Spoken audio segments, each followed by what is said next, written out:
este caso tridimensional, 3 grados de libertad, que involucra básicamente 3 aspectos importantes: un área que es la parte mecánica, un área que es electrónica y una que corresponde al control propiamente dicho.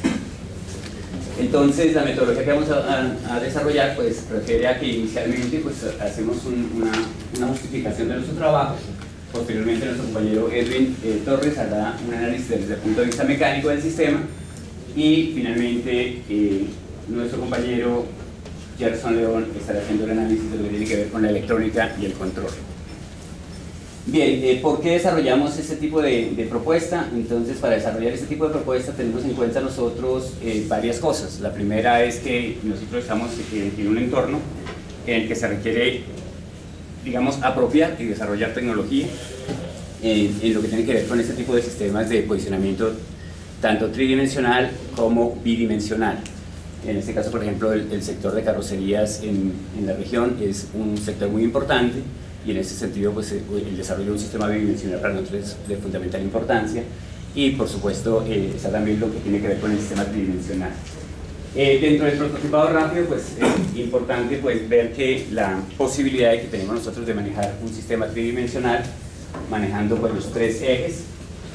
Y pues aquí lo que miramos es sencillamente como las posibilidades que se tienen alrededor del prototipado rápido. Yo creo que quienes participaron ayer en el workshop de Ed Group pudieron mirar ahí básicamente una impresora tridimensional. Ese es digamos, un trabajo que ya vienen desarrollando grandes compañías a nivel mundial. Existen muchas posibilidades para desarrollar este tipo de propuestas. Nosotros aquí solamente mostramos 3, que son como una de las más reconocidas, que en este caso tenemos la inyección de partículas, algo así como una impresora bidimensional que tiene además un eje Z en el que se va depositando capa sobre capa por inyección de una partícula. Está la estereolitografía, que básicamente utiliza un tubo inmerso en un polímero y a través de unos rayos, en este caso rayos láser, se hace la solidificación de los componentes. Y una técnica que es la que nosotros venimos a trabajar el día de hoy, o vamos a mostrar el día de hoy, que se llama la deposición fundida. ¿Por qué la deposición fundida? Varias razones para hacer lo de deposición fundida, y es que nosotros contamos en este caso con un entorno en el que la tecnología con la que se cuenta nos permite dar respuesta a un planteamiento de un problema de esta naturaleza. Entonces, mientras que por ejemplo pensar en estereolitografía resulta siendo bastante complejo, bastante costoso, pues tenemos una técnica de deposición fundida que responde bien a los procesos de prototipado rápido, y además pues está al alcance, como les digo, de lo que nos queremos hacer. La técnica de deposición fundida pues básicamente lo que tiene es un extrusor. En este caso el extrusor es un dispositivo que toma un componente, en este caso es un polímero, hace la fundición del polímero y la va depositando a medida que nosotros vamos posicionando un cabezal en un espacio tridimensional. Entonces, para nuestro caso, ese sería el cabezal en el espacio tridimensional. Aquí tenemos pues, sencillamente los movimientos, y por aquí estamos hablando sencillamente de la forma como nosotros hacemos la deposición capa sobre capa para la obtención de nuestro modelo tridimensional. Como comentaba previamente, entonces aquí nosotros básicamente estamos hablando de conocimiento, desarrollo tecnológico e innovación. 3 elementos importantes que consideramos nosotros nos permiten en este momento hacer una propuesta de esa naturaleza, y además de hacer digamos, la propuesta de esa naturaleza seguramente nos va a servir como referente para otras propuestas ya en el marco de los convenios que en este momento se tienen en la región con Universidad de Empresa Estado. Y como les decía, pues la técnica de prototipado en este caso responde a la necesidad pues, de generar prototipos o modelos, en este caso simulados, y con una técnica que es bastante ágil comparada con otras técnicas, por ejemplo como la de moldeo o la de maquinado CNC. Entonces, digamos que las ventajas en ese sentido, tanto para el sector productivo como para el sector educativo, son bastante importantes, dados los recursos que se ahorran cuando nosotros hablamos de una metodología para la solución de este tipo de problemas. Entonces, miremos ahora, esta es como la parte inicial, miremos ahora lo que es el diseño mecánico del sistema que hemos propuesto, y finalmente lo del sistema electrónico y de control. Compañero Edwin, por favor, para que nos oriente. Buenos días nuevamente. Bueno, sobre este aspecto, pues aplicando esta técnica, nosotros nos preguntamos de cómo implementar un sistema mecánico que responda pues a este tipo de prototipado. Pues, por lo cual tenemos un diseño que lo que queremos es gobernar el cabezal en los tres ejes. El cabezal en este caso, pues, podemos que está en esta parte, lo queremos mover en el eje X, en el eje Y sobre una mesa y elevar todo el cabezal sobre el eje Z. Vamos a empezar con el eje X, lo que significa desplazar este cabezal en el largo del trayecto. Está diseñado con un mecanismo de transmisión de correa, piñón, correa dentada y piñón, y buscamos trasladarlo sobre dos tubos totalmente lisos. La correa haría parte del cabezal, por lo tanto obtenemos este movimiento. Para el sistema de control pues se necesita un modelo matemático pues que responda al desplazamiento en el eje X, por lo cual tendremos este modelo matemático que está referente pues al número de pasos que gira el motor en función de la transmisión que se requiere, en este caso el número de dientes de la correa. Este sería pues nuestro modelo matemático para este para buscar en el eje Y, lo mismo, lo que queremos es tirar la tornamesa en este sentido. Vamos a mirar cómo lo hicimos. Entonces el eje Y, pues vemos la parte interna de este mecanismo, igual como el eje X, está acoplado un motor paso a paso con un piñón dentado y una correa dentada, lo cual hacemos parte de la mesa en la correa, entonces tenemos el movimiento en el eje Y. El modelo matemático para este mecanismo, tal como el eje X, se busca pues tener en cuenta el número de pasos con respecto al piñón, ¿no? Entonces el desplazamiento en el eje Y pues va a ser en función del número de pasos para el avance. Este sería pues los dos desplazamientos. Entonces, como vimos en el eje Z, es desplazar todo el cabezal del eje X en función pues lo vamos a deslizar mediante dos varillas, son roscadas para tener paralelamente el movimiento hacia el eje Z. Miremos ese mecanismo. Este mecanismo, bueno, hablamos que tenemos aquí las dos varillas roscadas, lo que queremos es rotar las dos simultáneamente, lo cual lo transformamos sobre un mecanismo de tornillos sin fin y corona para obtener los dos movimientos homogéneos, ¿no? Iguales, obedece a un motor paso a paso con una relación de transmisión, en este caso 1 a 1. El modelo matemático para él pues ya se implementa en un aspecto en tener en cuenta los dientes por pulgada que tiene el tornillo más la relación del tornillo sin fil corona. Entonces este es nuestro diseño como tal, una pequeña simulación sobre lo que se quiere pues, viendo estos tres ejes moviéndose simultáneamente. Entonces aquí lo podemos apreciar más adelante cómo trabajarían los tres a la vez.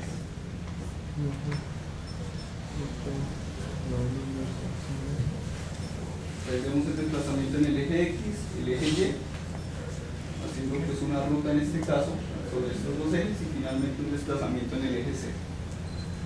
Este sería nuestro comportamiento en este.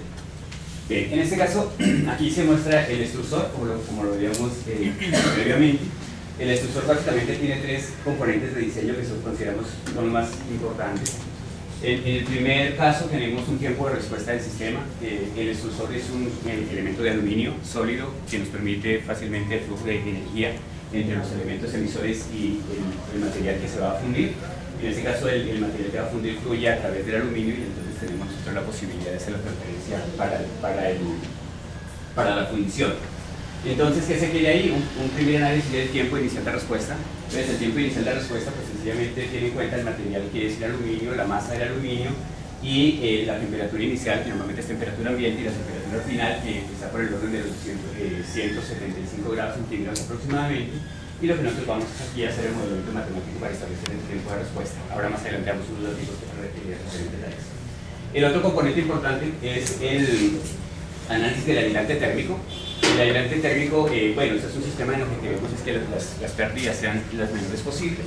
Entonces asumimos que para 50 vatios que nos está entregando, en este caso, los emisores de energía, asumimos unas pérdidas del 5%, y con esas pérdidas del 5%, entonces hicimos un análisis, un cálculo del aislamiento. Eso nos da aproximadamente 6 milímetros de espesor. Ahora más adelante también mostraremos esos resultados. Y finalmente, el otro análisis que consideramos fundamental aquí es el cálculo del flujo de material. Para calcular el flujo de material, entonces nosotros asumimos que este es un sistema que está trabajando como en régimen permanente, es decir, en estado estable, flujo estable, y manejando esa metodología, entonces decimos nosotros que podemos establecer básicamente cuánto material le podemos dosificar al extrusor para establecer a qué velocidad nosotros tenemos digamos, depositando el material químico. Entonces, ese cálculo también lo tenemos y ahora más adelante nos vamos a ver unos resultados con respecto a eso. Bien, aquí lo que vemos nosotros es sencillamente el extrusor. Hemos hecho unas pruebas básicas, hemos solicitado el material al exterior que está por llegar. Aquí estamos haciendo unas pruebas preliminares sencillamente de la extrusión del sistema. Entonces, para que lo van a ver.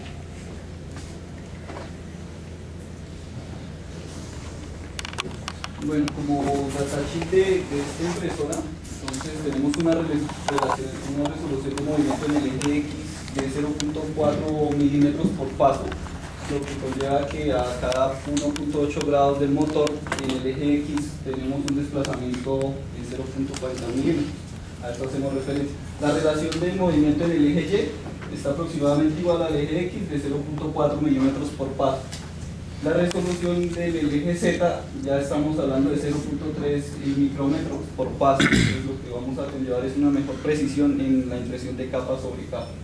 El volumen que se requiere, que tenemos diseñado para la impresión, vamos a tener un volumen de 8.000 centímetros cúbicos para nuestra área de trabajo para llegar a una impresión como esta. El peso total de esta estructura es de 12 kilogramos.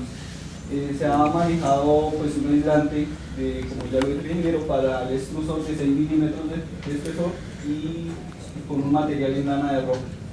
El polímero que vamos a utilizar es PLA, pues, este es nuestro material pues, primero que tenemos en cuenta para esto. Entonces el flujo máximo que se tiene para el extrusor es de 1.11 gramos por segundo con una velocidad de dosificación de 0,4 metros por segundo. Entonces, finalmente, pues llegamos a una construcción de esta impresora que se ha venido pues, desarrollando a lo largo de esta investigación. Entonces, podemos ver que digamos fabricado pues, en nuestro taller.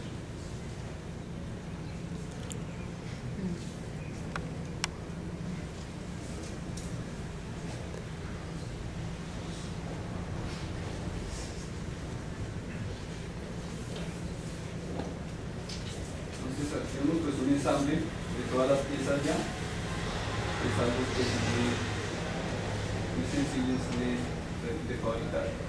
Para obedecer pues, a ciertos cambios que queramos hacer.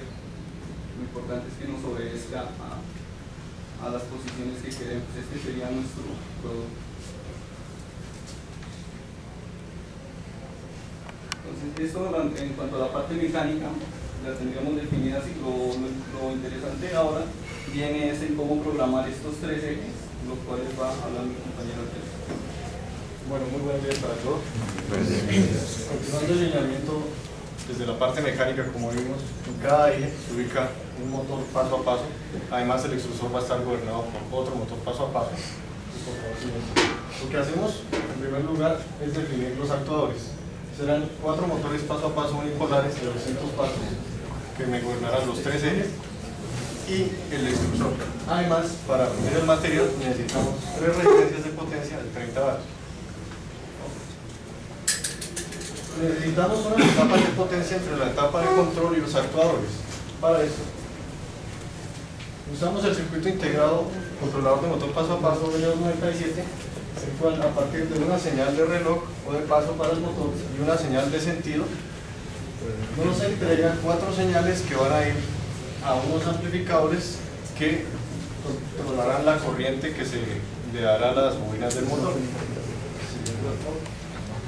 Además tenemos un control de temperatura en el extrusor, el cual pues definirá la temperatura máxima a la cual trabajaremos.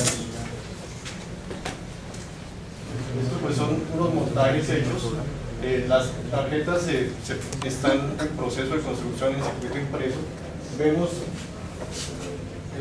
los motores y aquí observamos el circuito control de temperatura.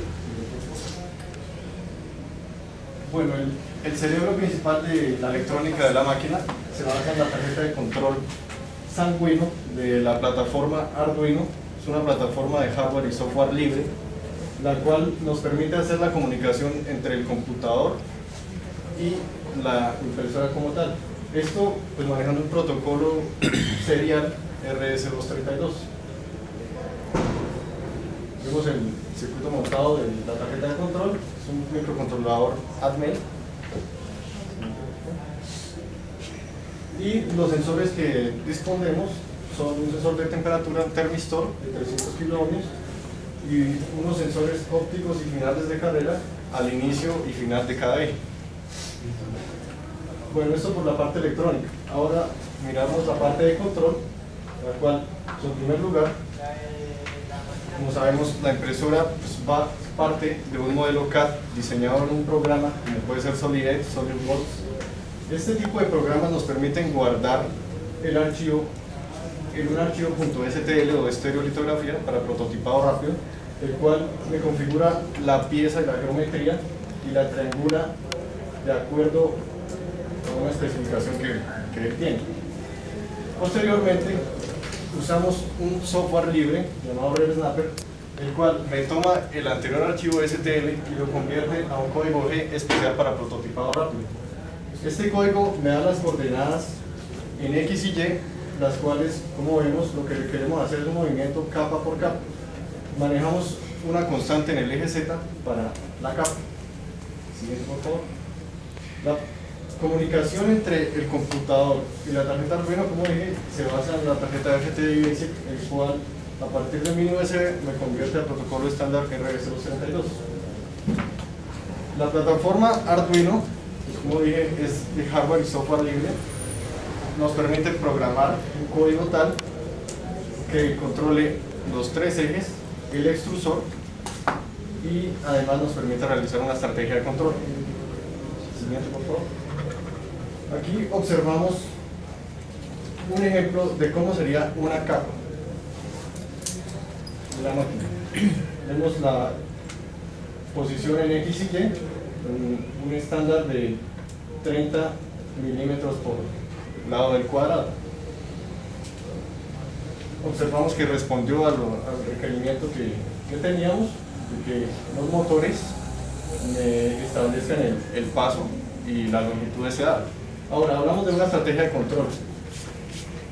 Como dije, los sensores ubicados al principio y al final de cada eje son sensores ópticos y sensores finales de carrera. Controlaremos una posición inicial y una posición final para dar coordenadas absolutas del sistema. Siguiente, por favor. Aquí pues manejamos el flujograma establecido. Lo quiero hacer énfasis en que se tiene que cargar el código G, establecer una posición inicial de trabajo 000 y codificarlo a partir de pues, el código usado en la tarjeta para iniciar la inyección y moverse de acuerdo al código establecido con la velocidad indicada. Finalmente termina en una posición de referencia final y nos muestra un mensaje determinado. Esto es la parte de control. Como vimos, pues la máquina pues integra como proceso mecatrónico una parte mecánica, una parte electrónica y una parte de control. Las aplicaciones del proyecto pues son diversas. Está en arquitectura, en la parte geoespacial, en la parte mecánica, en la parte de didáctica de elementos finitos, en la parte médica.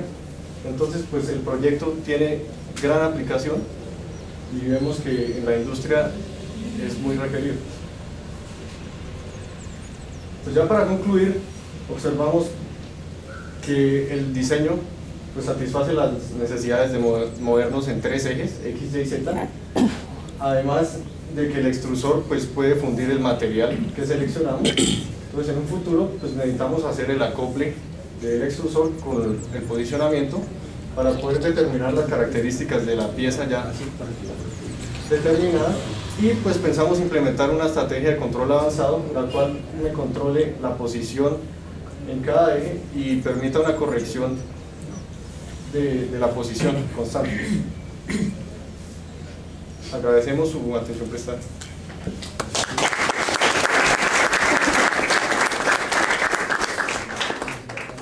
Damos paso entonces a las preguntas. Buenos días.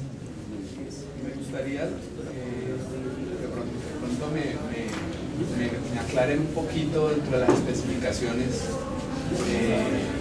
cómo manejan o qué valores encontraron ustedes en la desviación que se va generando por el backslash natural mecánico, que este tipo de mecanismos siempre están en ir y venir, ir y venir, ir y venir. Entonces ese desplazamiento, ese desplazamiento tiene una resolución muy buena, pues de medio milímetro, por así decirlo. Pero cuando está la máquina ahí trabajando, ¿cómo se ve afectado en el modelo ese efecto? Sí, efectivamente existe esa dificultad. Nosotros lo llamamos como el compliance de la máquina en el tiempo. Efectivamente, en función del desplazamiento en otra dirección, se tiene el problema. Existen unos errores que en este momento no los tenemos caracterizados, pero que lo que nosotros pensamos hacer es, a través de sensórica, ubicar unas posiciones de referencia. Entonces, tenemos posición de referencia inicial, que es lo que tenemos en este momento, pero lo que a futuro lo que vamos a involucrar son posiciones de referencia intermedios que nos permitan estar sondeando permanentemente la ubicación de la máquina con respecto a esa referencia. Por supuesto, es una tarea que viene ahora con una estrategia de control que será una estrategia de control avanzada, que nos permite a nosotros empezar a trabajar otros tipos de errores, por ejemplo, con el mismo procedimiento punto a punto. Ya que, por ejemplo, cuando nosotros hacemos el análisis y el paso de la máquina responde por determinado avance en función del paso del motor, pero la misma discretización que nos hace el software no da para que nosotros podamos hacer que sean coincidentes. Entonces ahí tenemos otro error asociado que necesitamos entrar a analizarlo para mirar cómo nosotros podemos poder hacer. Y otra, con respecto a la deposición del material, ¿ya tienen caracterizada la velocidad real con la que la máquina debe ir operando? Porque allí en el ejemplo que dibuja pues se ve muy rápido, muy bien, pero ya cuando estás aplicando el material. Nosotros hicimos una caracterización del material del PLA, tenemos básicamente la velocidad de deposición, pero lógico que la velocidad de deposición también depende de las características de deposición propiamente dichas. Ese es un trabajo que también está pendiente porque en este momento nosotros no tenemos ensamblado el inyector sobre el cabezal. Pero ahí lo que necesitamos ver es la característica específica de deposición en función de algunas variables, por ejemplo la temperatura, el espesor del mismo filamento depuesto y también de la altura con la que nosotros queramos hacer la deposición. Eso depende mucho de lo que es la temperatura, de la velocidad de la máquina, de la velocidad de deposición del material. Y un aspecto bien importante que nosotros estamos considerando es la relación entre la velocidad del cabezal propiamente dicho y la velocidad de la deposición, porque tiene que ser una velocidad uniforme. Digamos que es que nosotros llevamos en este momento 6 meses trabajando en este proyecto. Tenemos igual un presupuesto limitado. La idea es que nosotros ahora estamos a la espera de un apoyo por parte de la universidad y en donde con un presupuesto un poco mayor podamos nosotros empezar a responder por ese tipo de iniciativas. Bueno, pues son como 2 preguntas. No sé si